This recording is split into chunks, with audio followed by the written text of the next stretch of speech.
Assalamualaikum warahmatullahi wabarakatuh. Waalaikumsalam warahmatullahi wabarakatuh. Selamat siang, sahabat PKS TV Jakarta Timur yang dimuliakan oleh Allah Subhanahu wa Ta'ala.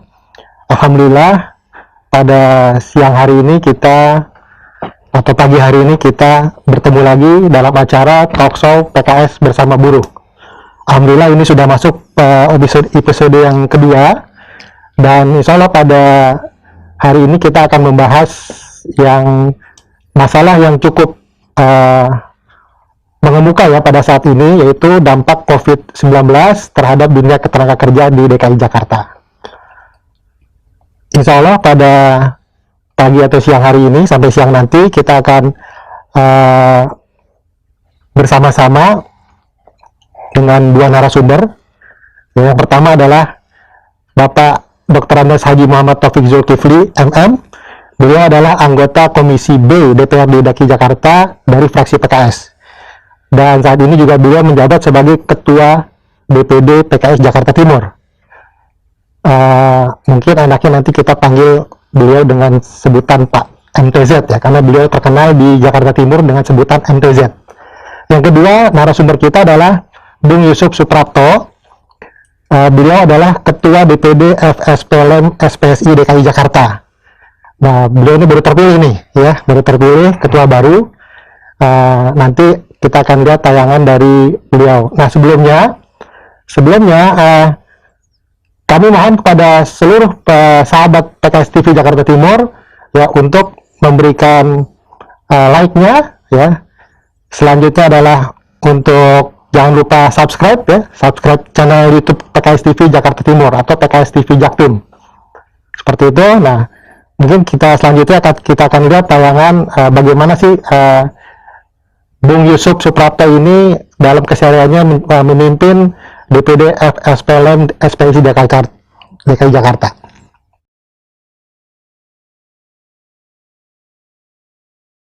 Warahmatullahi wabarakatuh. Selamat pagi sahabat PKS. Berikut sedikit pengenalan mengenai Bapak Yusuf Suprapto. Bapak Yusuf Suprapto lahir di Jakarta pada tanggal 26 Mei 1981. Saat ini Bapak Yusuf bekerja sebagai staf atau pekerja swasta dari Inti Ganda Perdana Group Astra Autopart. Bapak Yusuf memiliki hobi dalam berorganisasi serta membantu sesama. Bapak Yusuf Suprapto menempuh pendidikan formal hingga ke jenjang SMK. Beliau lulus di SD Negeri 01 Jakarta pada tahun 1993. Kemudian lulus SMP Negeri 25 Jakarta pada tahun 1996 dan lulus di SMK Negeri 4 Jakarta Utara pada tahun 1999.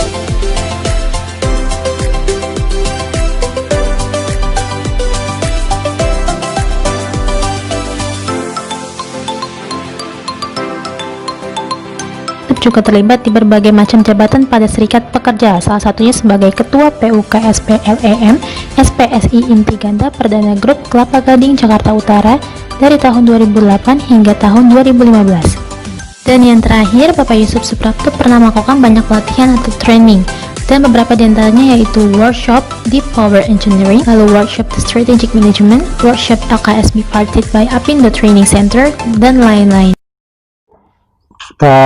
Episode yang kedua ya teman-teman semua. Nah, makanya saya ingin memperkenalkan kepada sahabat PKS TV bagaimana itu dunia buruh, bagaimana dunia serikat pekerja, bagaimana dunia serikat buruh ya. Kalau kita tahu di Undang-Undang Nomor 21 tahun 2000 tentang Undang-Undang tentang serikat pekerja dan serikat buruh, bahwa serikat pekerja dan serikat buruh itu diakui sebagai organisasi resmi di negara kita. Jadi siapapun yang berkecimpung dalam dunia buruh, dalam dunia serikat pekerja dan serikat buruh itu dilindungi oleh undang-undang. Kegiatannya dilindungi undang-undang. Begitu juga teman-teman kita ini dari organisasi LEM, ya, FSPLM itu juga dilindungi kegiatannya dalam undang-undang. Dan kita juga ada tingkatan-tingkatan dalam organisasi buruh itu juga mirip dengan organisasi sebuah partai ya. Kalau di partai itu kan dari DPRA, terus DPC, DPD, DPW sampai DPP-nya. Nah, di organisasi buruh juga mirip seperti itu. Organisasi buruh itu paling rendahnya adalah PUK ya. Ya, pimpinan unit kerja di tingkat pabrik atau di tingkat kantor. Nah, selanjutnya dia akan bergabung dalam sebuah federasi, ya, sebuah federasi serikat pekerja. Nah, ini untuk yang LEM ini adalah Federasi Serikat Pekerja LEM, ya. Nah, LEM itu nanti singkatannya apa? Nanti bisa kita tanyakan ke Bung Yusuf, ya. Dia sektornya adalah di sektor LEM. Nah, federasi itu ada beberapa sektor, ya. Ada sektor dari industri semen, ada sektor metal, ada sektor mungkin garment, otomotif, dan lain sebagainya. Nah, federasi-federasi ini juga dia bergabung dalam sebuah konfederasi. Nah, untuk federasi dan konfederasi itu tingkatnya sudah nasional. Nah, konfederasi-konfederasi besar itu ada banyak sekarang. Yang terbesar itu ada 3. Yang pertama itu KSPI, ya, Konfederasi Serikat Pekerja Indonesia. Terus ada KSPSI, ya, Konfederasi Serikat Pekerja Konfederasi Serikat Pekerja Seluruh Indonesia, ya. KSPSI. Juga ada KSBSI, Konfederasi Serikat Pekerja Serikat Buruh Seluruh Indonesia. Ada lagi beberapa konfederasi-konfederasi yang lain. Nah, konfederasi-konfederasi ini dia juga akan bergabung dengan organisasi buruh yang ada levelnya adalah level dunia atau level internasional, ya. Ada yang namanya itu ITUC, ya. ITUC itu dia levelnya nasional. Itu tingkat konfederasi. Ada lagi yang tingkat internasional, itu yang bergabung adalah federasi-federasi. Jadi contohnya misalnya Federasi Serikat Pekerja Metal Indonesia, dia bergabung dengan yang namanya Industri All, ya, atau FSPIC yang dia bergabung juga dengan Industri All. Atau juga ada yang sektor publik, ya, pelayanan publik, dia bergabung dengan UNI namanya di tingkat internasionalnya. Seperti itu struktur dari serikat pekerja. Nah, sekarang kita kembali kepada tema kita, yaitu masalah dampak pandemi COVID-19 dalam dunia ketenagakerjaan, khususnya di DKI Jakarta. Mungkin nanti akan dijelaskan oleh 2 narasumber kita. Nah, yang pertama kita akan menuju kepada Bung Yusuf nih, ya. Saya panggil Bung Yusuf aja, ya. Jadi kalau di dunia buruh itu biasa ada 2 panggilan buat laki-laki, ya. Kalau nggak Bung, satu lagi Bro. Ya, teman-teman dikatakannya bro, seperti itu. Kalau perempuannya kita panggil sis biasanya, ya, sis atau kak, seperti itu, ya. Nah, ini Bung Yusuf, terima kasih, ya, sudah mau menjadi narasumber di acara Talkshow PKS bersama buruh, ya. Yang pertama saya ingin tanyakan mengenai LEM ini. LEM ini apa sih singkatannya? Terus dia bergabung itu dari mana saja sektornya? Apanya perusahaan-perusahaannya, sekarang udah berapa anggotanya baik tingkat nasional maupun tingkat DKI Jakarta. Silakan kepada Bung Yusuf untuk bisa menjelaskannya. Ya, terima kasih Bung Teddy. Assalamualaikum warahmatullahi wabarakatuh. Assalamualaikum warahmatullahi wabarakatuh. Alhamdulillah, bismillah, wala haula wala quwwata illa billah. Allahumma shalli ala sayyidina Muhammad wa ala alihi washabihi ajmain, amma ba'd. Yang saya muliakan tentu host Bung Teddy dan juga Pak MTZ selaku Pak Dewan. Ya. Terima kasih Pak bisa bergabung, mudah-mudahan nanti kita bisa kerjasamakan antara buruh dengan Komisi B, ya Pak, ya. Amin. Allah, amin. Ya, jadi kembali ke pertanyaan tadi, LEM ini sebetulnya adalah federasi, ya. Federasi itu yang menaungi beberapa subsektor, ya, sehingga kita itu punya sektor besar, kita ada 2 sebetulnya, yaitu LEM itu sendiri dengan otomotif. Jadi LEM itu kepanjangan dari, itu singkatan, ya, panjangannya adalah logam, elektronik, dan mesin. Kemudian satunya lagi adalah sektor besarnya adalah otomotif. Jadi kita tuh banyak menaungi para buruh atau pekerja ini yang mereka tuh bekerja di dunia industri manufaktur. Baik itu manufaktur yang bersifatnya istilahnya membuat produk, ya, produk-produk besar seperti mobil gitu, ya. Kapal juga ada gitu seperti itu, atau juga dia hanya produk-produk yang bersifatnya itu jasa seperti bubut dan sebagainya seperti itu. Nah, kita alhamdulillah sejauh ini yang tercatat di Dinas Tenaga Kerja dan Transmigrasi serta Energi di DKI Jakarta itu ada 92 PUK. Dan kita termasuk yang terbesar kedua katanya, setelah aspek. Nah, karena aspek ini mungkin cukupnya nasional, dia dicatatkan di DKI.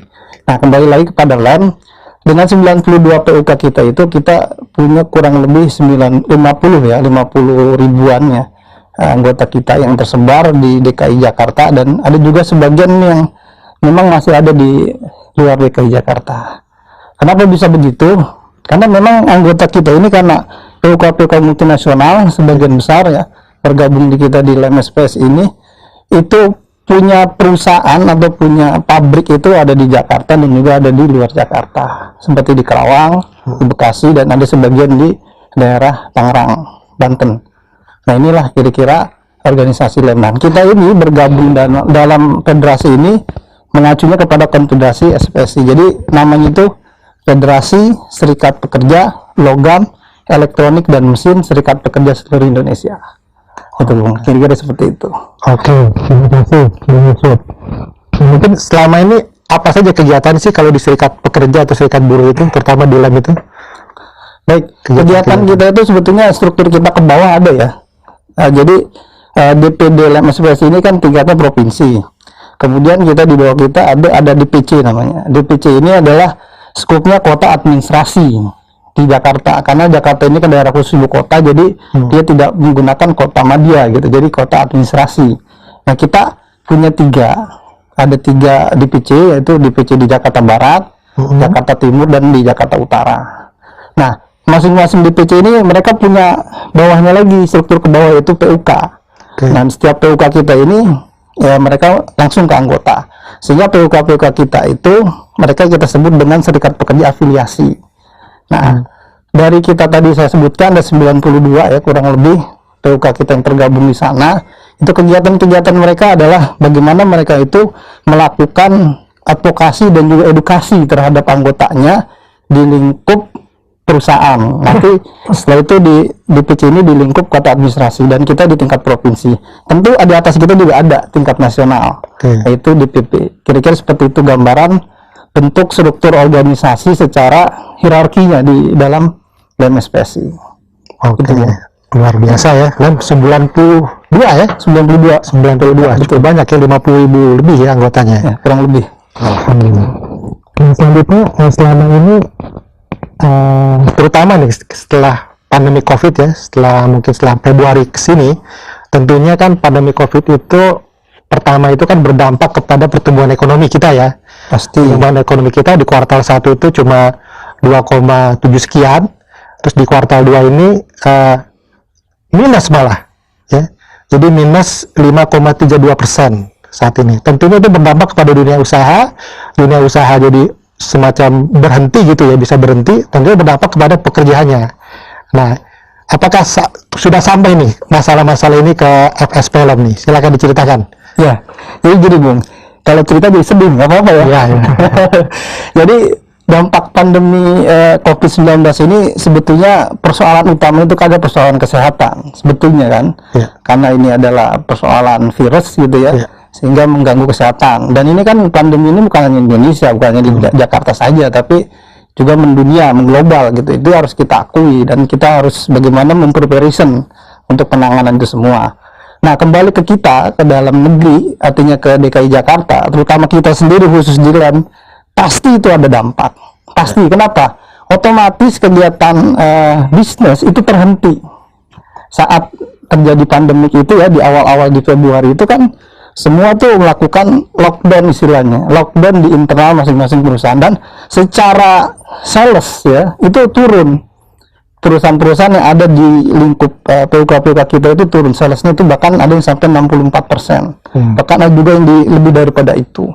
Nah, dampak penurunan sales ini kita tuh sudah menduga mesti akan terjadi pengurangan terhadap tenaga kerja. Kenapa? Karena itu sebuah hukum hukum normally dalam sebuah operasional perusahaan itu, saat sales turun maka dia harus mengimbangi, membalancing dengan jumlah tenaga kerja yang mengerjakan pekerjaannya. Nah, apalagi kalau kita lihat pandemi COVID-19 ini kan sampai hari ini saja sudah mau setahun lah, sebutlah begitu ya, sudah 10 bulan berjalan. Ini kan belum ada tanda-tanda mau stop gitu kan. Terus masih bahkan meningkat. Di DKI saja kan terus meningkat ribuan setiap bulan, setiap hari maksudnya. Jadi ini angka-angka ini kan masih berdampak, pasti berdampak ke kita. Yang sudah pasti kita rasakan adalah Bung Teddy, Pak Dewan, mohon izin, jadi kita itu sekarang sudah merasakan kawan-kawan kita, anggota kita, ya, itu dirumahkan. Itu yang satu pertama ya, yang dirumahkan. Nah, dirumahkan ini ada dua kondisi. Satu dibayarkan upahnya penuh, dan ada juga yang mereka tidak dibayarkan upahnya. Ada yang dibayarkan upahnya separuh, ada yang sama sekali tidak. Nah, yang dirumahkan ini jumlahnya nggak tanggung-tanggung, itu sudah ratusan orang. Dirumahkan itu belum di-PHK tapi ya, masih dirumahkan aja. Belum, masih tercatat sebagai karyawan. Statusnya kita menyebutnya masih terregister. Nah, terregister di perusahaannya.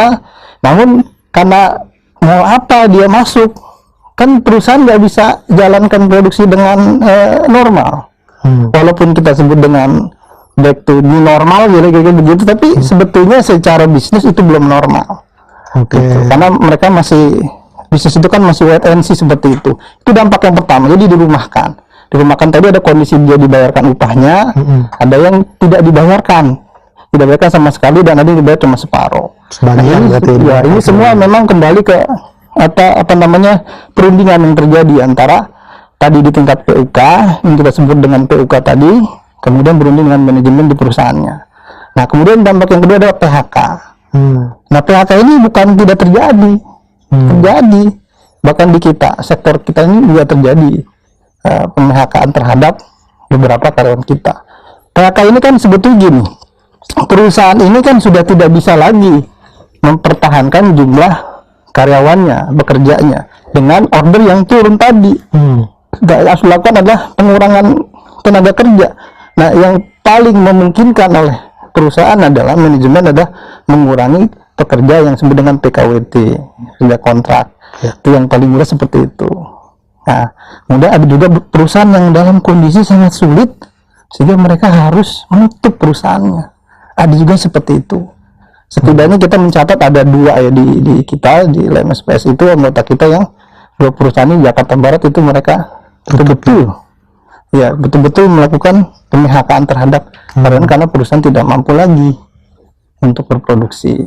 Jadi ini yang terjadi seperti itu kondisinya. Dan patut kita ini juga sayangkan ya, kondisi seperti ini kan cukup panjang. Ya, mudah-mudahan sih dari persoalan ini bisa muncul ini Pak Dewan, ada sebuah solusi lah kira-kira gitu ya, bagaimana karyawan kita ini, terutama mereka-mereka ini yang dirumahkan tadi karena upahnya tidak dibayarkan, ini akan muncul persoalan baru Pak Dewan, yaitu persoalan tidak dibayarkan BPJS kesehatannya. Gitu ya. Ini yang bisa muncul seperti itu, sehingga begitu dia tidak dibayarkan kan terhenti tuh yang namanya benefit BPJS kesehatan itu kan karena dia membayar iuran tadi. Begitu perusahaan tidak membayarkan, nah ini tidak akan mendapatkan pada saat dia sakit. Langsung nonaktif kartunya ya. Betul, langsung dinonaktifkan, dan bahkan bisa jadi mereka tidak akan dikenal lagi sebagai karyawan yang mereka membayar BPJS kesehatan itu. Itu yang terjadi seperti itu. Nah, harapannya sih ini sudah ada solusi-solusi ya, harapannya di pemerintah kita, karena kemarin juga kita lakukan advokasi terhadap hal-hal seperti ini.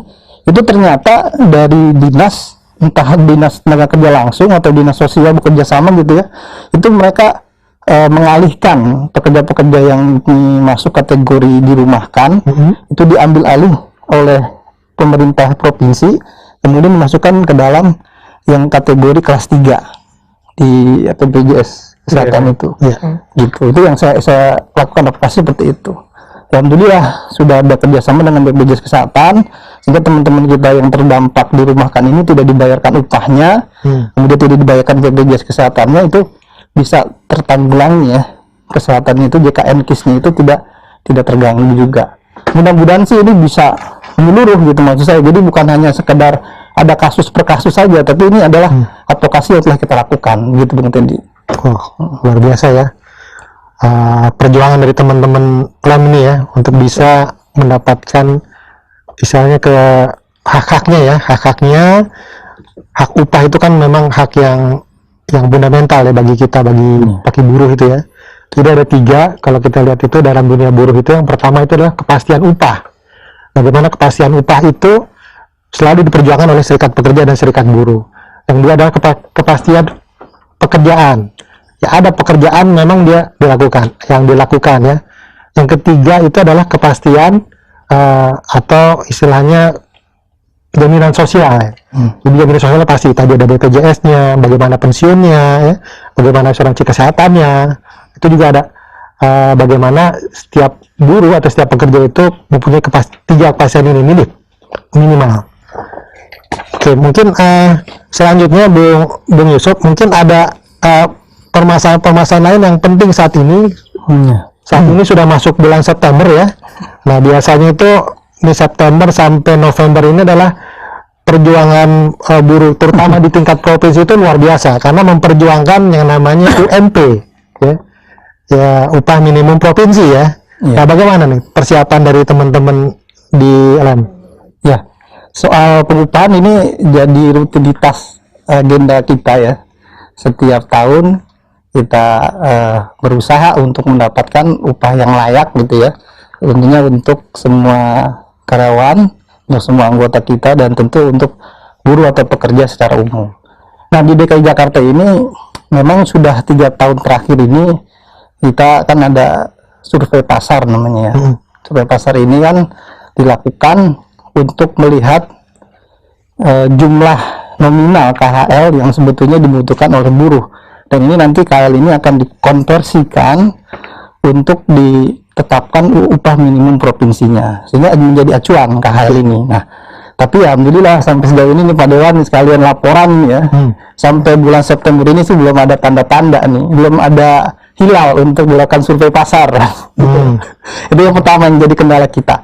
Nah, kenapa ini menjadi kendala besar? Tentu kenapa? Karena ini 5 tahun sudah berlalu KHL sejak peraturan kementerian yang memuat tentang KHL ini, yaitu nomor 21 tahun 2016. Ini kan memuat tentang 60 item KHL. Kemudian diperkuat lagi dengan PP 78 yang ada peninjauan terhadap 5 tahun sekali untuk KHL tersebut. Nah, ini kan sudah 5 tahun nih, sampai hari ini kita belum mendapatkan kabar-kabarnya, bahkan kita juga sudah mencari tahu, sampai ke kementerian juga kita cari tahu untuk di KHL itu seperti apa di pengupahan di sana. Itu ya belum ada kabar soal berapa jumlah KHL baru kita nih. Nah, ini jadi problem utama nih. Nah, jadi KHL ini kan tadi untuk menetapkan upah minimum sebagai acuan. Nah, KHL ini kan harapan kita nih ada perubahan dari 60 setidaknya menjadi 80 atau 100 lah kira-kira begitu. Bukan muluk-muluk seperti itu ya. Jadi harapan kita ada sebuah peninjauan yang kemudian menaikkan jumlah item KHL. Harapan kita sebagai buruh itu. Kemudian yang kedua juga, selain itu juga ada peningkatan kualitas daripada KHL itu. Contoh begini, kalau kita bicara item KHL ya, dalam item KHL itu ada salah satu item menyebutkan buruh ini mendapatkan uang sewa kontrak cuman. Ya, sebelumnya mungkin sahabat PKS belum tahu KHL itu apa ya? Oh iya, itu kebutuhan hidup layak. Iya betul. Jadi komponen dari upah itu ada KHL-nya. Jadi misalnya contohnya untuk makan siang, makan malam, ya seperti itu ada. Terus untuk pendidikan anak, untuk perumahan itu ada item-itemnya. Nah, tadi disebutkan KHL ada 60 ya. Silakan lanjut.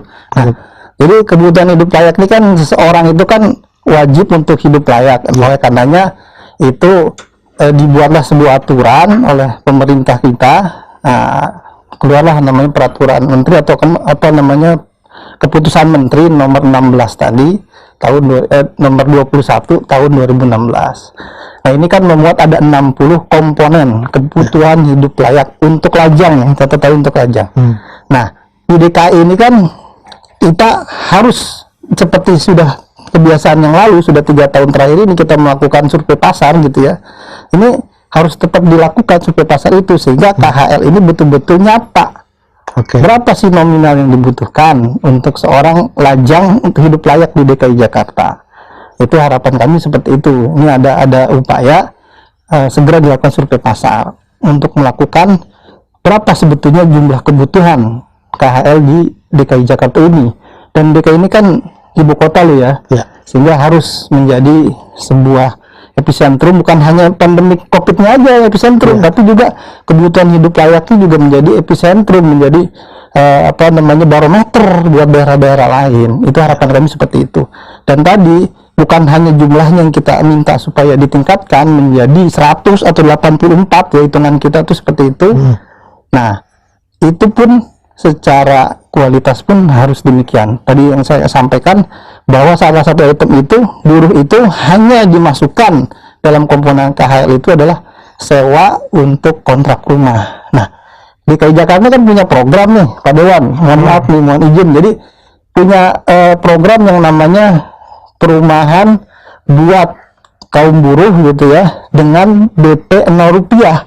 Nah, itu kan sebetulnya bisa tuh diberikan ya, sebutlah apa namanya, keringanan-keringanan pada buruh atau relaksasi ya, kalau di ini kan ada relaksasi COVID ini kan ya, ada relaksasi buat buruh bahwa untuk sewa rumah itu dialihkan menjadi memiliki rumah tadi dengan berapa dia membayar cicilan setiap bulannya. Itulah yang menjadi salah satu komponen di dalam KHL di lingkup DKI Jakarta. Harapannya seperti itu. Begitu, Bung. Oke, terima kasih Bung Yusuf. Memang kalau mau membicarakan masalah upah tuh nggak habis 1 jam itu ya, lebih ya kita membicarakan masalah upah itu untuk kaum buruh ya. Nah, selanjutnya nih kita gantian nih Bung Yusuf ya. Kebetulan di sini ada anggota dewan kita ya, Pak MTZ. Beliau di Komisi B. Nah, mungkin teman-teman ya dari sahabat PKS TV Jakarta Timur pengen tahu juga nih Pak MTZ. Sebenarnya tugas anggota DPRD itu apa sih? Terus ada berapa strukturnya, bagaimana sih di anggota dewan itu? Terus komisi itu apa sih? Terus komisi B itu apa aja sih menanganinya? Mungkin bisa sedikit diterangkan terlebih dahulu oleh Pak MTZ. Silakan Pak MTZ. Ya, terima kasih. Assalamualaikum warahmatullahi wabarakatuh. Assalamualaikum warahmatullahi wabarakatuh. Salam sejahtera untuk kita semua. Tapi sebelum dimulai, saya ingin mengucapkan bela sungkawa dulu karena teman saya langsung ya juga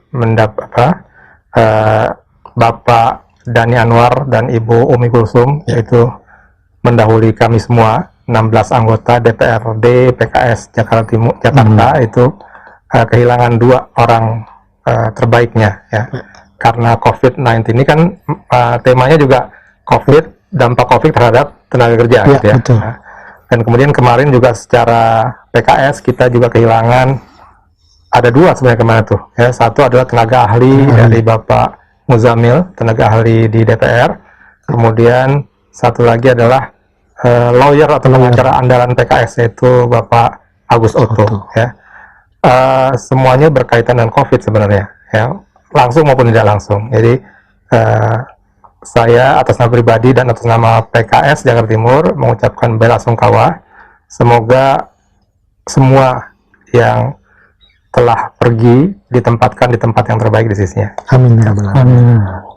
Kemudian ke masalah ini, jadi pertama mungkin didudukkan dulu masalahnya. Jadi ada lembaga memang ya, lembaga sebenarnya kalau DPR pusat, DPR yang bukan pakai daerah ya, DPR negara adalah lembaga negara ya, dia perwakilan dari rakyat. Tapi beda dengan DPRD. DPRD itu adalah perwakilan dari rakyat daerah sebagai unsur penyelenggara pemerintahan daerah.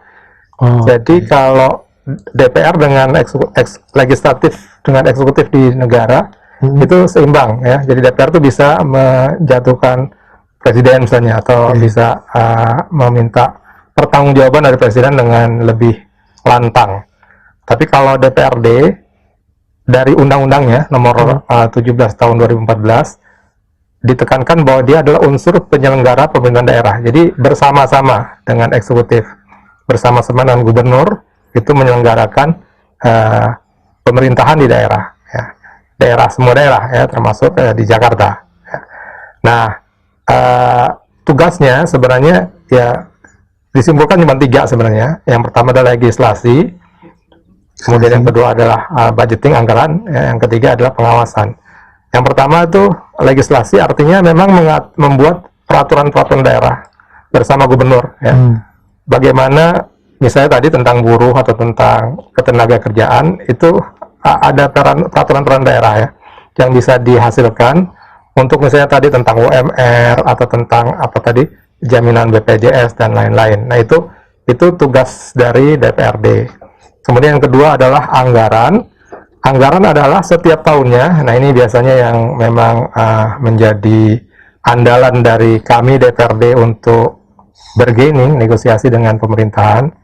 daerah, yaitu setiap tahun misalnya tadi kan tentang bagaimana untuk mensejahterakan katakanlah buruh atau kemudian guru atau kemudian yang lain. Setiap dinas di pemerintah daerah atau pemerintah daerah itu sendiri yaitu membuat rancangan ya. Kalau di perusahaan kan RKAP ya, rancangan kegiatan anggaran perusahaan. Tapi kalau ini kan APBD gitu ya. Jadi bagaimana untuk dana untuk kesehatan misalnya sekian, dana untuk pendidikan sekian, dan rincian itu sangat banyak ya, ribuan ya. Itu dibuat oleh eksekutif sebenarnya ya. Termasuk setiap kali ada program itu pasti ujungnya adalah anggaran berapa nih untuk bisa memberikan BPJS ya, untuk mengalihkan BPJS atau untuk bikin rumah DP 0 rupiah dan seterusnya. Nah, disajikan oleh pemerintah daerah, oleh gubernur, Pemda kepada DPRD untuk disetujui gitu. Jadi kalau nggak ada persetujuan dari DPRD maka itu nggak bisa jalan ya. Nah, itu yang terjadi. Jadi ketika membuat anggaran suatu tahun itu sama aja dengan membuat kegiatan sebenarnya ya. Jadi setiap item itu dirapatkan di komisi-komisi dan di badan di DPRD untuk bagaimana nih mau berapa besarnya untuk ini. Kemarin tahun 2020 misalnya untuk 2029 itu kan untuk 2020 ya, kemarin kita sudah panjang juga ya itu, memang setiap kali katanya sih panjang ya pembahasannya, sehingga kemudian sudah dibuat sedemikian rupa sehingga kemarin sebelum COVID ya, itu ada anggaran 87,950 triliun gitu ya. Nah, itu bagaimana membuat Jakarta, membangun Jakarta, dan kemudian visinya kalau gubernur kan Anies Baswedan, maju kotanya dan bahagia warganya. Itu Nah, buat tahun 2020 ya, 87 triliun itu. 87,950, termasuk dana untuk ketenaga kerjaan, untuk kesehatan dan yang lainnya. Nah, Itu sebelum COVID ya. sebelum COVID ya. Nah, setelah COVID ini mungkin ada peninjauan ulang kali ya. Angka 87,950 itu angka yang belum ada duitnya. Maksudnya itu kan anggaran pendapatan ya, anggaran. Jadi kalau misalnya diharapkan tahun 2020 ini dapat 87 triliun sekian gitu ya. Nah, ini sederhananya ya, 87 triliun sekian. Nah, kalau ada dana segitu maka ini belanja. Ini kan anggaran pendapatan. Pendapatannya 87 T, maka belanjanya adalah sekian, 80 juga gitu terus. Itu yang dianggarkan untuk pengembangan buruh dan lain-lain ya. Itu yang disetujui oleh DPRD kemarin di awal tahun 2020 gitu ya. Kemudian kita jalan. Nah, itu tugas. Tadi masih bicara tentang tugas ya, tentang tugas dari DPRD ya. Jadi intinya seperti itu ya. Sesudah itu nanti ada tugas ketiga, yaitu pengawasan ya. Pengawasan adalah bagaimana mengawasi. Nah, pekerjaan yang besar seperti itu dibagi-bagi di DPRD dalam komisi dan dalam badan ya. Ada juga fraksi. Tadi kalau fraksi itu perwakilan partai ya. Jadi kalau untuk pekerjaan sehari-hari itu kita tidak main di fraksi ya. Fraksi lebih kepada politis ya, fraksi. Tapi kalau yang teknis sehari-hari itu kita masuk komisi. Ada komisi A yang mengatur masalah pemerintahan. Jadi nanti tentang bagaimana pembangunan di wilayah kota ini, kemudian ada masalah anggaran-anggaran yang dibutuhkan untuk menjalankan roda pemerintahan. Komisi B perekonomian. Ya, ini saya di sini perekonomian. Dia bermitra, ya, kita sebut sebagai bermitra dengan dinas-dinas yang berkaitan dengan perekonomian. Misalnya dinas tenaga kerja, sekarang namanya tenaga kerja, perindustrian dan energi. Transmigrasi dan energi, ya, perindustrian dan energi. Jadi tenaga kerja itu kan masalah ekonomi. Kemudian dinas UMKM, ya, koperasi dan usaha kecil menengah, itu juga berkaitan dengan komisi B. Kemudian dinas perhubungan juga masuk ke kita, dinas KPKP, ketahanan pangan, terus kemudian kelautan dan pertanian itu di mitra komisi B. Kemudian dinas pariwisata juga masuk, kemudian dinas PTSP itu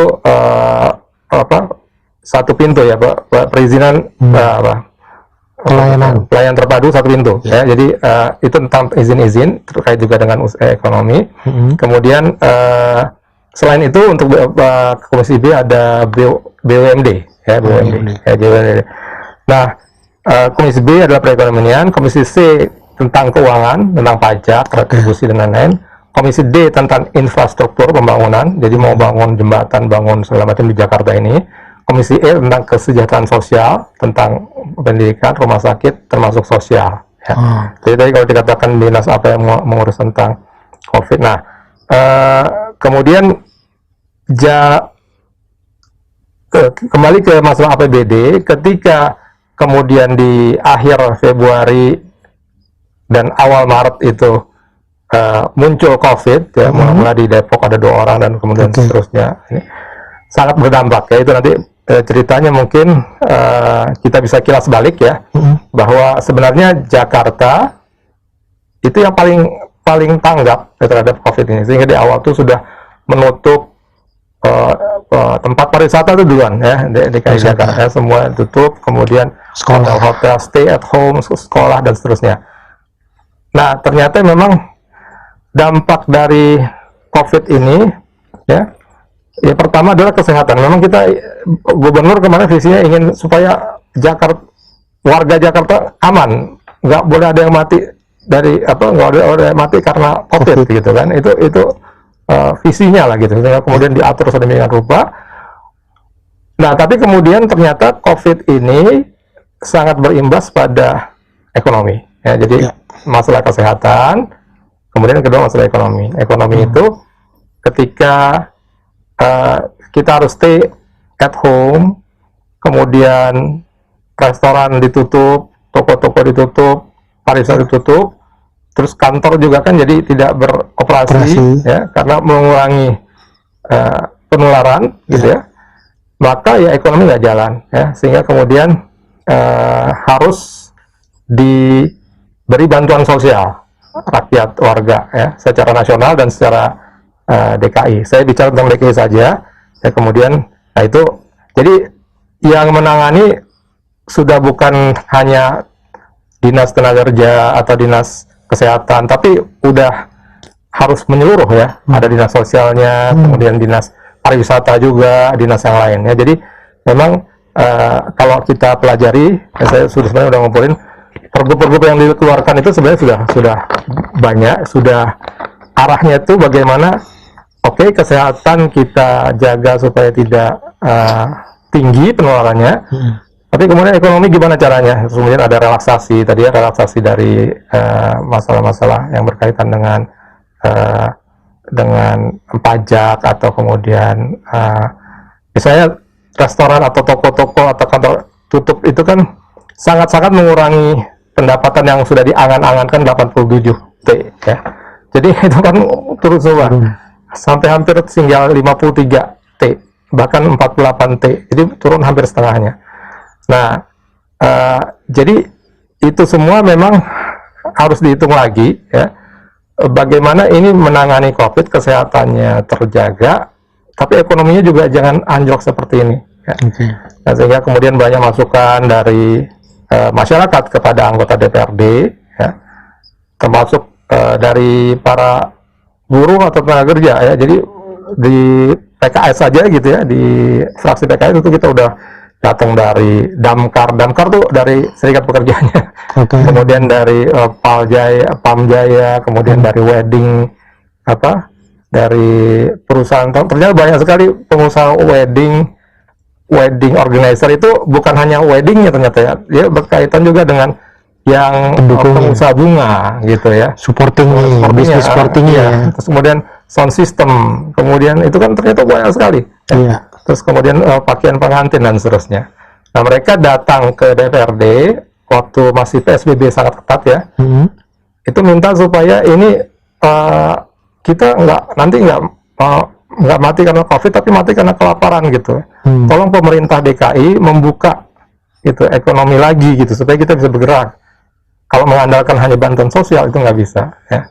Nah, akhirnya kemudian setelah kurvanya agak turun, kita kan buka PSBB menjadi PSBB transisi dengan pergub juga ya. Nah, transisi new normal menuju ya, masih belum new sebenarnya. Tapi kemudian yang terjadi ya ternyata pelonggaran tersebut itu dimaknai oleh warga atau masyarakat sebagai lepas bebas gitu ya. Sehingga kemudian benar-benar back to normal. iya, tidak yang namanya new normal itu harusnya itu ya seperti itu, beda sekali. Jadi walaupun ada juga pergubnya tentang protokol kesehatan harus begini harus begitu. Misalnya kemarin tuh ada pesawat ya, saya kunker tuh akhirnya Pak naik pesawat dari Jakarta ke Semarang, naik satu perusahaan ya, lepas kapal, tapi kemudian ternyata tidak mengikuti protokol COVID. Jadi tempat duduknya itu dempet gitu kan. Ketika ditanya ini Kapasitas juga lebih dari 50% ya. nah sebenarnya peraturannya nggak seperti itu. Nah jadi saya lihat bahwa salah satunya adalah bagaimana ternyata ketika sudah transisi dianggap sebagai suatu yang sudah lepas, padahal sudah masih ada protokol kesehatan yang harus diikuti. Perusahaan-perusahaan itu perusahaan penerbangan ya, itu karena mungkin merasa ini udah 4 bulan kita tutup tidak mendapatkan income, ini mumpung gitu atau apa, jadi menghilangkan lagi kehati-hatian terhadap masalah kesehatan. Nah, tapi sudah ditegur itu ya maskapainya, internasional, dan saya lihat memang akhirnya COVID ini bukan sesuatu yang harus kita remehkan ya, ternyata dia susah sekali untuk dihilangkan. Artinya ketika dan juga ada apa sih si malakama gitu ya. Gubernur memang mengatakan ketika meluncurkan PSBB transisi bahwa ini suatu ketika akan direm nih gitu kalau misalnya ternyata kurvanya naik. Tapi tidak sederhana ternyata. Pengereman itu susah. Kalau sekarang misalnya Bung Yusuf dan Bung Teddy kemudian sekarang ini lagi kita kembali ke basic gitu. Nah ini nanti buruh ini lagi terefek lagi karena PHK lagi nambah, kemudian UMR dan THR dan sebagainya nggak diinikan lagi. Ya, jadi masalah yang ada seperti itu. Kembali ke sana tadi fungsi dari DPRD penyelenggara, termasuk penyelenggara pemerintah daerah ya. Jadi masukan atau kemudian tadi masalah-masalah yang berkaitan dengan ketenaga kerjaan atau komplain dan lain ya silahkan disampaikan juga ke DPRD. DPRD akan merevisi atau akan mewarning atau akan memperingati gubernur dan jajarannya eksekutif. Jadi ini ternyata dari warga, dari masyarakat tidak bagus nih kalau begini, kalau UMR sekian gitu, kita harus naikkan sekian. Ini BPJS bagaimana? Jadi memang menjadi penyalur, benar-benar penyalur dari warga, dari masyarakat, dari rakyat Jakarta untuk bagaimana kita menyelenggarakan pemerintahan, menyelenggarakan kegiatan di Jakarta, di kota ini dengan baik. Mungkin seperti itu dulu ya sementara ya, karena ini tadi yang ditanya sebenarnya cuma strukturnya saja. Oke, selanjutnya untuk berkenaan di Komisi B nih Pak MTZ nih, apakah teman-teman dari Serikat Pekerja atau Serikat Buruh selama setahun Pak MTZ ini di Komisi B, apakah sudah pernah ada audensi untuk membicarakan masalah-masalah buruh atau bagaimana gitu? Ya, kalau di fraksi PKS, jadi kalau fraksi itu tugasnya untuk fraksi dan komisi ya, tugasnya untuk menyalurkan aspirasi rakyat juga. Itu sudah banyak ya, sudah banyak. Salah satunya misalnya yang besar itu ketika ada demo ya, ada tentang RUU Omnibus Law dan seterusnya. Kita menerima fraksi PKS itu, bahkan ketua komisi B ya yang dari PKS itu menerima buruh ya, kantor itu untuk mendukung buruh. Ya cuman kemudian kan wewenangnya itu hanya untuk Jakarta ya. Jadi sebenarnya kalau tentang RUU atau undang-undang itu ke DPR pusat. Ya. Nah, tetapi secara lokal, secara Jakarta, sudah banyak sebenarnya yang datang, kemudian kita salurkan, kita serap aspirasinya, kita perjuangkan kepada dinas-dinas ya. Apakah masalah tentang tadi ya, dirumahkan, kemudian tidak digaji ya, atau kemudian THR ternyata tidak dibayarkan ya, dan seterusnya ya. Biasanya mekanismenya adalah kita terima audiensinya, tentunya harus jelas ya, maksudnya ini permasalahannya apa, kemudian kita sambungkan dengan dinas yang terkait, kemudian kita panggil juga perusahaannya, bisa seperti itu ya. Sudah tercatat ada tadi saya sebutkan dari damkar, dari PAM itu yang yang daerahnya ya, perusahaan daerah. Kemudian juga ada dari yang lain-lain yang swasta ya, yang artinya yang buruh-buruh yang dari serikat pekerja atau dari serikat buruh yang lain ya. Memang ketika datang kita mencari solusi gitu ya. Jadi maksudnya datang protes atau kemudian komplain atau mengajukan aspirasi keinginan, tapi kemudian kita bicarakan ini gimana caranya ya. Seperti kemarin misalnya tentang para pengusaha wedding organizer itu ya datang, kemudian ya kita panggil langsung di situ kepala dinasnya ya. Kemudian kita bicarakan bersama-sama ya, ini sudah turun waktu itu lagi turun menjelang transisi ya, lagi turun kurva COVID-nya, sudah turun penularan COVID. Bagaimana kalau dilonggarkan tentang yang ini nih, yang perusahaan wedding organizer ya. Kemudian kita panggil dinasnya, kemudian bicara langsung di situ. Oke lah, kalau gitu harus dibikin protokol untuk penyelenggaraan pernikahan di gedung seperti apa dan seterusnya. Nah, jadi yang kita lakukan adalah seperti itu. Walaupun kemudian ketika sudah mau jalan, ini lagi naik lagi gitu. Jadi memang ada semacam ujian dari Allah ya, yang cukup berat ya. Mudah-mudahan kita bisa sabar menghadapinya bersama-sama ya. Jadi kerjasama antara warga masyarakat, termasuk buruh, pekerja, dengan legislatif ya, sebagai ya, kalau misalnya dinas itu, kalau buruh yang langsung dinas kan emang susah ya, maksudnya dinas akan jual mahal atau bukan ya dia, tapi kalau misalnya didampingi oleh dewan tentu saja mereka harus, karena dilindungi undang-undang nih ya, punya hak untuk kita manggil dia atau kita tegur dia atau yang lainnya ya. Jadi kalau pertanyaan tadi bahwa apakah sudah ya, apakah sudah ada hubungan atau sudah ada aspirasi yang dilanjutkan dan seterusnya, sudah, terutama karena saya dari PKS dan oleh fraksi PKS sudah banyak ya, kira-kira itu. Berarti nanti kalau dari teman-teman buruh, dari teman-teman serikat pekerja, dari teman-teman nih Bung Yusuf nih pengen menyalurkan aspirasinya, pengen memberikan usulan ya kepada pemerintah daerah, itu bisa melalui teman-teman di fraksi PKS ya. Fraksi PKS bisa. Ya, kita sebenarnya kemarin membuka seluas-luasnya untuk hari Selasa ya, hari Selasa sebagai hari aspirasi. Jadi silakan datang ke lantai 6 gedung DPRD DKI Jakarta di Kebon Sirih ya. Udah buka cuman sekarang ditutup ya.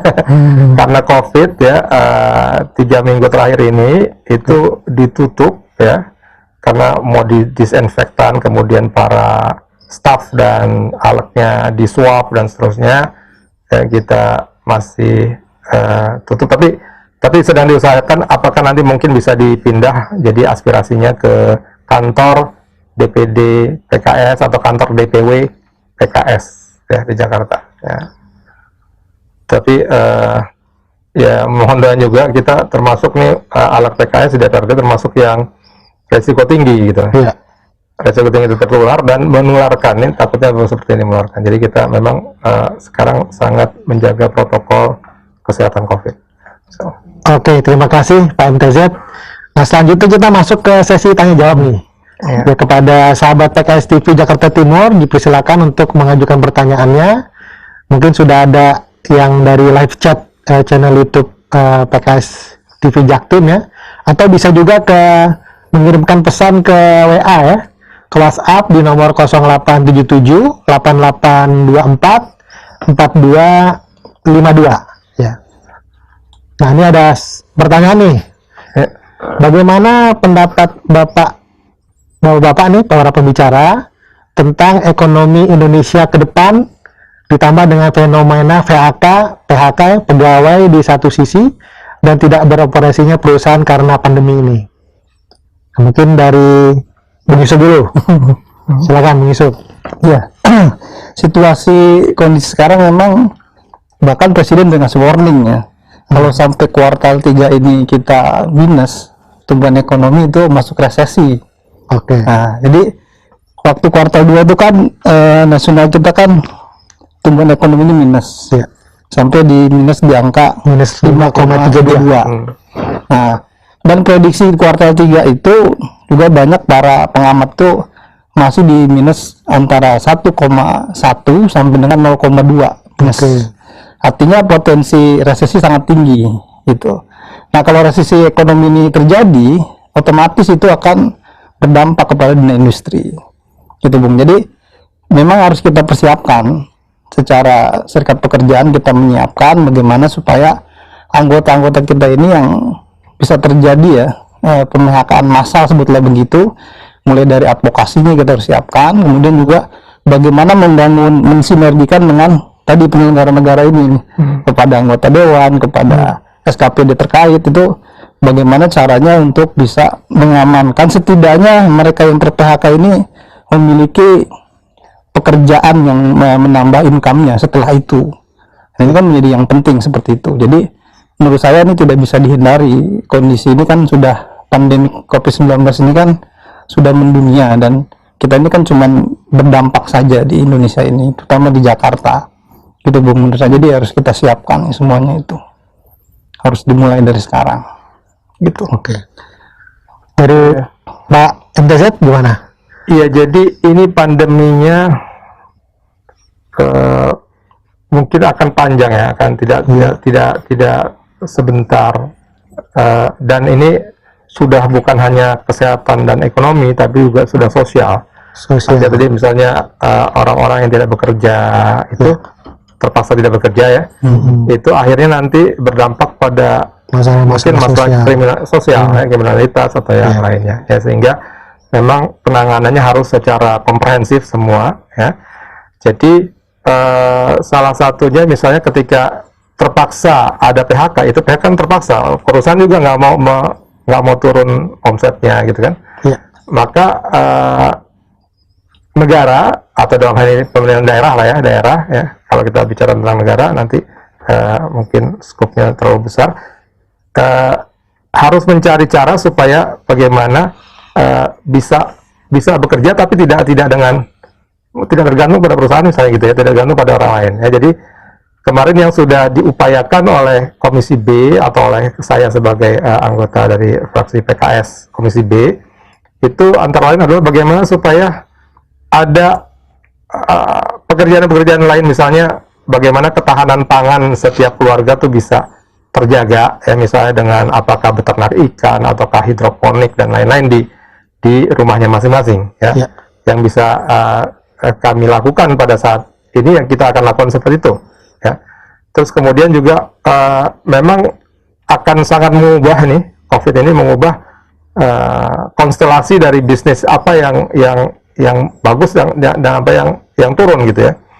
Di masa ini ketika jenis bisnis banyak yang turun, sebenarnya ada yang naik, misalnya seperti penggunaan ini, jadi produksi masker atau kemudian face shield gitu ya, atau kemudian IT ya, masalah karena kita terpaksa harus Zoom dan lain-lain, itu ada beberapa yang memang tetap bisa maju ya. Cuman kemudian bagaimana kesiapan dari warga Jakarta atau dari bangsa Indonesia lah ya, shifting atau pindah ke bisnis atau ekonomi yang lebih menjanjikan di masa COVID. Jadi kita lihat di new normal nanti akan berbeda sekali bisnis apa yang maju dan bisnis apa yang tidak punya marginnya kecil dan seterusnya. Ya. Oke, satu lagi pertanyaan, mungkin masih ada waktunya ya. Itu apa saja yang dilakukan organisasi buruh ya dan juga anggota dewan dalam membantu teman-teman buruh yang terdampak COVID ini, baik itu dari terdampak dia mungkin positif COVID ya, maupun juga tadi yang dia mungkin dirumahkan, dia mungkin kena PHK Nah, itu apa sih yang sudah dilakukan selama ini gitu? Itu pertanyaannya. Ini tadi sebagian juga sudah jawab ya oleh dari Bung Yusuf ya, bagaimana Bung Yusuf itu mengadvokasi supaya tadi itu apa BPJS tetap dibayarkan ya, atau juga dari pemerintah juga mungkin bisa memberikan dialihkan jadi keanggotaannya dari menjadi PBI ya, seperti itu dibayarkan oleh Pemda misalnya untuk pendapatan kelas 3. Jadi tetap dia mempunyai jaminan itu. Silakan Yusuf. Iya, kembali lagi kalau tadi soal advokasi kita itu memang jadi ruhnya kita ya di SP ini, Serikat Pekerja, karena anggota kita ini dia adalah bagian yang tidak boleh kita lupakan gitu kan, seperti itu. Saat dia terdampak COVID-19 tentu ya kita akan advokasi kesehatan lebih dulu gitu kan. Nah kemudian tadi kan sudah diterangkan bagaimana upaya-upaya kita untuk membangun sinergisitas dengan SKPD terkait. Nah dalam hal ini mungkin kalau soal JKN KIS ini atau BPJS kesehatan, kita dengan BPJS terkait yang ada di wilayah tadi, wilayah kerja masing-masing gitu kan. Nah, tapi kalau untuk yang terdampak COVID ini kemudian dirumahkan, nah salah satu yang kita lakukan adalah tadi mengupayakan supaya dari SKPD ini, Dinas Tenaga Kerja dan Transmigrasi serta Energi ini itu bisa memberikan tadi stimulus untuk teman-teman yang mereka diputus upahnya, tidak dibayarkan BPJS-nya misalkan, BPJS kesehatannya gitu kan, BPJS Naker ini bagaimana supaya ada perhatian untuk dianggarkan oleh pemerintah daerah gitu, seperti itu. Dan setelah itu kemudian mereka juga tidak kesulitan hidup gitu, itu yang kita upayakan seperti itu. Dan kalau bisa memang ada juga upaya-upaya yang di sini melibatkan mungkin dari anggota dewan gitu ya, supaya UMKM ini bisa dihidupkan juga untuk para pekerja-pekerja yang telah terdampak mereka di PHK. Misalkan dengan memberikan pelatihan life skill, pelatihan yang bisa berupaya untuk menjadi entrepreneur mereka misalkan, atau menjadi wirausahawan yang kecil-kecilan kayak seperti itu, atau memberikan modal kerja dan sebagainya. Jadi harapan kita tuh di sini upayanya harus banyak dilakukan oleh anggota dewan dan SKPD terkait. Menurut saya seperti itu, dan kita dalam upaya ke sana sebetulnya sudah bicara dengan kepala dinas, kemudian juga dengan sebagian di balai kota ya, orang-orang yang penting di balai kota, kita bicarakan hal itu yang kita lakukan seperti itu, Bung. Oke. Ya. Kalau dari PKS gimana, Pak? PKS atau dewan lah, dewan. Ya. Ya, jadi yang pertama tentang kesehatan ya, kesehatan tentang COVID ya, tentang COVID. Kalau misalnya buruh terkena COVID bagaimana? Nah, bukan hanya buruh tapi seluruh masyarakat. Sebenarnya kita sudah ada ininya ya. Jadi dinas kesehatan gratis untuk swab. Jadi misalnya ada salah satu, misalnya kemarin ada warga ya, atau ada konstituen yang anaknya kerja di perusahaan provider gitu ya. Kemudian di situ diadakan tes swab test, ternyata dia anaknya positif. Itu anaknya positif, kemudian pulang ke rumah, kemudian nah kan orang di rumah semua, bapaknya, ibunya, anak-anaknya, adik-adiknya harus ikut di swab. Nah itu langsung aja ke puskesmas terdekat ya, surat pengantar RT segala macam, itu bisa swab dengan gratis sebenarnya ya. Jadi kalau misalnya memang terkena COVID itu ada anggaran untuk apa namanya pengobatan ya, untuk tracing dulu apakah COVID atau enggak, dan untuk pengobatan isolasi mandirinya. Kesehatan seperti itu ya. Nah, dalam masalah ekonominya tadi benar yang dikatakan Bung Yusuf tadi, dinas yang lain yaitu UMKM mengadakan pelatihan-pelatihan memang supaya ini orang-orang yang PHK ya, orang-orang yang kehilangan pekerjaannya itu bisa mengalihkan pekerjaan dengan ke tempat lain. Seperti yang tadi, kalau UMKM memang nanti akan memberikan pelatihan. Kalau Jakarta ada Jackpreneur ya, pelatihan bagaimana caranya supaya dia bisa menjadi wirausahawan gitu ya. Selain tadi dari Dinas Ketahanan Pangan juga bagaimana supaya bisa menjadi petani kota dan seterusnya ya. Jadi dari segi ekonomi adalah seperti itu. Selain kemudian ada relaksasi memang, jadi apa namanya PBB atau pajak-pajak itu kita minta kepada dewan yang minta sebenarnya, kepada Bank DKI misalnya atau kepada pemerintah daerah, ini tolong dilonggarkan dulu. Ini kita sama-sama sedang menghadapi wabah gitu ya. Jadi kira-kira itu. Oke, terima kasih.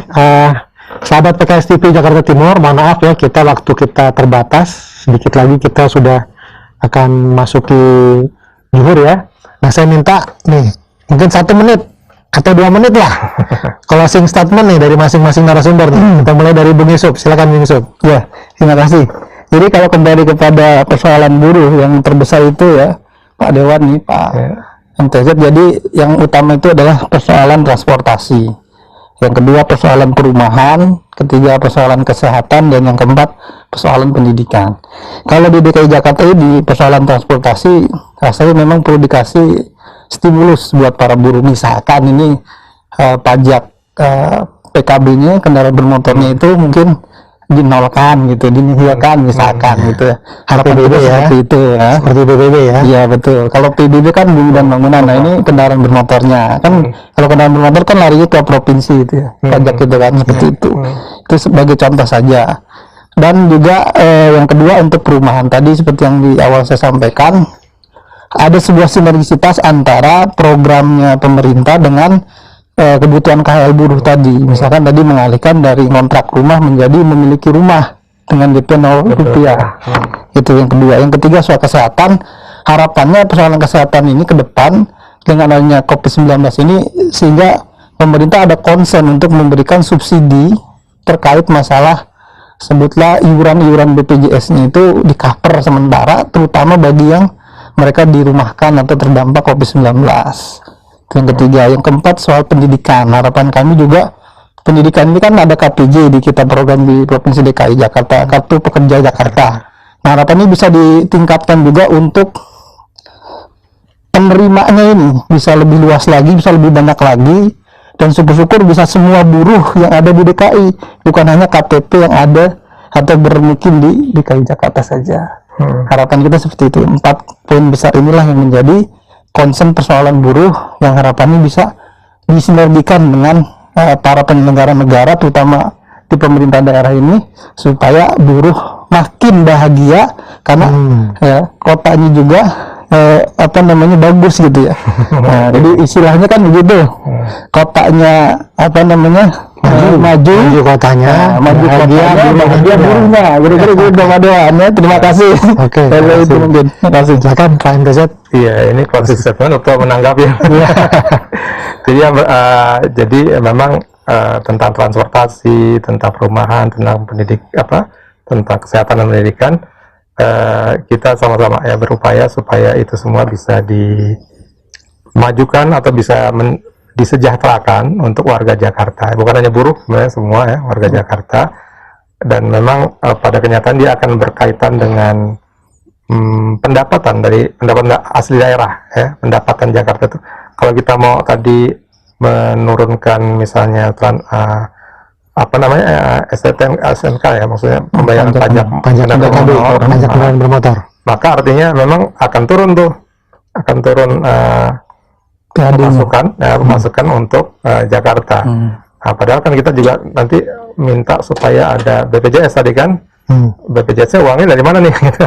Nambahin BPJS-nya, atau kemudian kan BPJS itu juga terkait dengan tenaga kesehatan akan digaji berapa gitu kan. Kan sekarang yang terjadi ketika orang ke rumah sakit dengan BPJS, pelayanannya sangat berbeda kalau kita swasta gitu, kalau kita enggak. Jadi karena kalau BPJS kan dia dibayarnya gimana gitu ya. Jadi memang secara komprehensif kita harus lihat semua, tapi insya Allah saya coba upayakan ya Bung Yusuf ya, bahwa misalnya tentang tadi perumahan, sebenarnya nanti saya kemarin sudah ketemu dengan Saranajaya ya, BUMD itu yang membangun. Sebenarnya dia memberikan kemudahan ya, artinya bahkan bisa lewat internet mendaftarnya untuk mendapatkan antrian untuk bisa jadi peserta dari itu. Nah, jadi kita sama-sama sebagai closing statement kita saya mengajak ya semua elemen dari bangsa ini dan dari kota ini ya, untuk sama-sama memerangi COVID-19 sebagai musuh bersama ya, dengan cara memang bagaimana mengefektifkan komunikasi antar kita ya, antar warga dengan pemerintah, dengan legislatif, antar legislatif dengan pemerintah, legislatif dengan eksekutif ya. Jadi mudah-mudahan ini semua bisa kita selesaikan, ya, kita sudah banyak menghadapi cobaan-cobaan lain di masa lalu, ya, Krismon, kemudian mungkin penjajahan, komunisme dan seterusnya, ya. Nah, pada saat ini kita menghadapi yang namanya virus COVID-19, ya, mudah-mudahan kita bisa bersama-sama menghadapinya, ya, karena yang berhak untuk mendiami bumi ini adalah spesies manusia sebenarnya. Allah menciptakan dunia ini untuk manusia, bukan untuk virus, ya. Jadi mudah-mudahan kita tetap semangat, kita tetap punya keyakinan bahwa Allah akan menolong kita, ya. Insya Allah. Sekian, terima kasih. Oke, terima kasih Bung Yusuf dan Pak MTZ yang sudah berkenan hadir di acara talk show PKS bersama buruh. Ya, sekali lagi kepada sahabat PKS TV Jakarta Timur, jangan lupa subscribe ya channel YouTube kita PKS TV Jaktim, ya, dan juga diklik loncengnya ya supaya dapat terus update tentang acara-acara di PKS TV Jaktim. Terakhir, marilah kita tetap patuhi ya protokol kesehatan, terutama 3M ya, memakai masker, menjaga jarak, dan mencuci tangan. Itu tetap kita lakukan terus, meskipun kita mungkin di rumah, di lingkungan, di tempat ibadah ya, terus juga mungkin nanti di tempat kerja, itu tetap kita perhatikan masalah protokol COVID ini, sehingga kita benar-benar terhindar dari wabah virus yang cepat menular ini. Itu saja, dan saksikan lagi nanti insya Allah bulan depan bersama acara ini, talk show PKS bersama buruh, kita akan adakan lagi di bulan depan, di bulan Oktober. Nah, mungkin tema depan itu adalah kita kembali lagi ke tema besar kita, yaitu masalah RUU Omnibus Law Cipta Kerja ya, yang kemungkinan dengar-dengar nih isunya bulan Oktober mau diketok palunya ya. Nah, itu bagaimana respon dari serikat pekerja dan serikat buruh terhadap RUU ini. Mungkin itu saja dari saya selaku host ya, Tobi. Mohon maaf apabila tadi kita ada kendala-kendala teknis sehingga acara kita terlambat ya, dan akhirnya hampir menyentuh azan zuhur ini. Itu saja, mudah-mudahan acara ini bermanfaat buat kita semua, dan para buruh juga sejahtera ya, dan juga mungkin kader-kader PKS juga sejahtera dan selamat semuanya. Itu saja. Wassalamualaikum warahmatullahi wabarakatuh. Waalaikumsalam warahmatullahi wabarakatuh. Terima kasih.